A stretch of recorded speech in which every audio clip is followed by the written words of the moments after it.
Welcome to tea time, and if you hear any purring in the background, that's because I have a cat on my lap.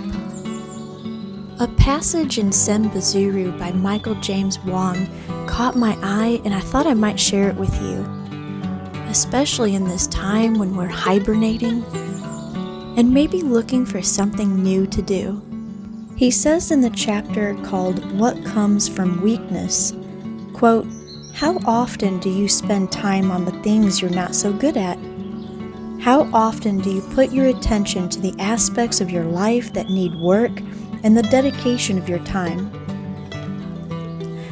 This is the practice of cultivating the opposite, a perspective that is counterintuitive to the progress of life. Growing up, we are taught to lean into what we excel at. We nurture our skills and celebrate our offering to the world. If you are good at writing, you should write books. And if you are good at sports, you should be an athlete. If you can cook and prepare a delicious meal, you should become a chef. Life has become about being what we are good at. And also, throughout our lives, we cultivate our skills and strong capabilities because they give us a strong sense of identity and purpose that in turn give us a certain place within society. This is also so we can be seen as valuable to the people around us and a contributor to our communities. He goes on to say that perhaps, if you were good at math, you didn't learn art, and therefore thought you were only analytical. And if you were good at art but not math, you thought of yourself only as creative and incapable of logic. But he says, what if you're both of those things? But you had only spent your life nurturing one. Learning something new has a way of challenging us and creating balance in our lives so that we don't just see ourselves as one thing and one thing only. So this winter, while we're hibernating, I would challenge you to pick up something new and stretch your wings to see how far you can fly.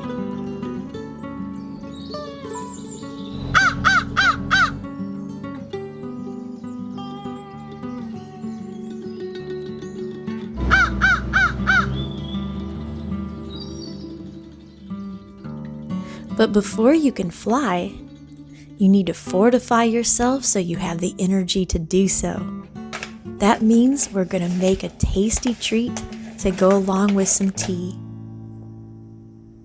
I decided this time to make some very simple cream sweet scones. I wanted something a little sweeter to go with the tart lemon curd I had made a few weeks ago. I had a little bit of trouble with this recipe, and it occurred right at the beginning. It was simple enough with its limited ingredients, and it came together very quickly.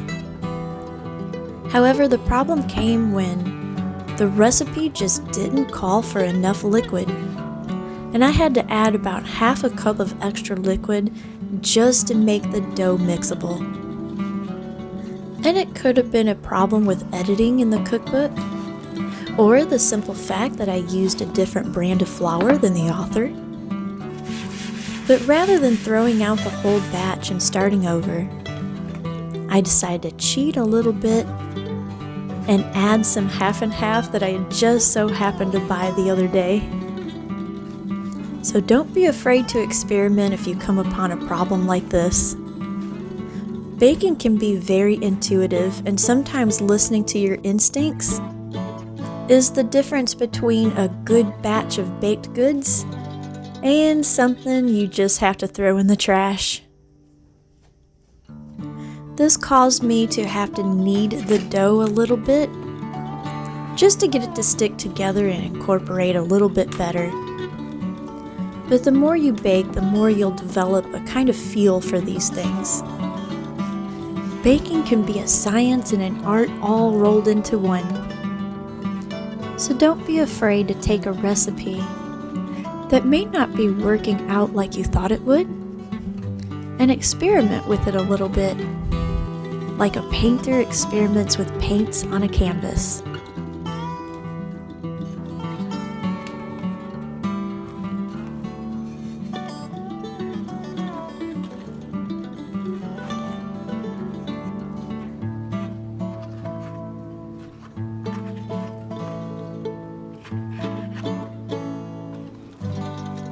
And now we're gonna break a tea time tradition, and we're gonna make mulled cider instead.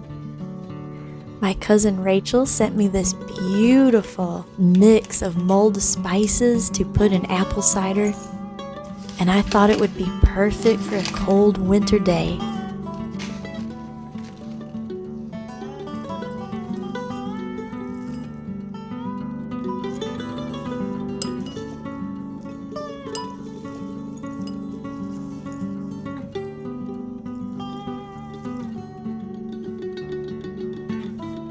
It even came with its own little bag to put the spices in, and it filled my house with a wonderful scent. It was both fruity and floral, and gave a perfect balance to the slight tartness of the apple cider.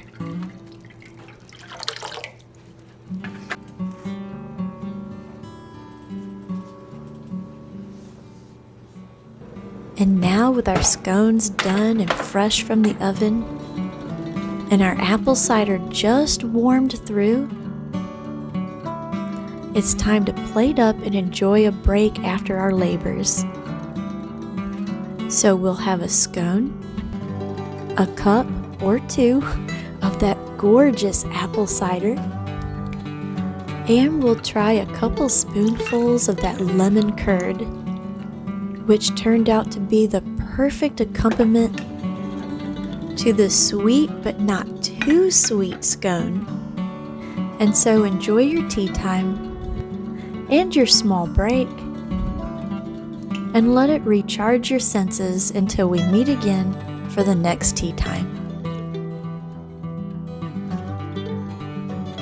And if you like historical cooking and unusual cookbooks, here's 2 more videos you might enjoy, and make sure to like and subscribe for more foodie adventures.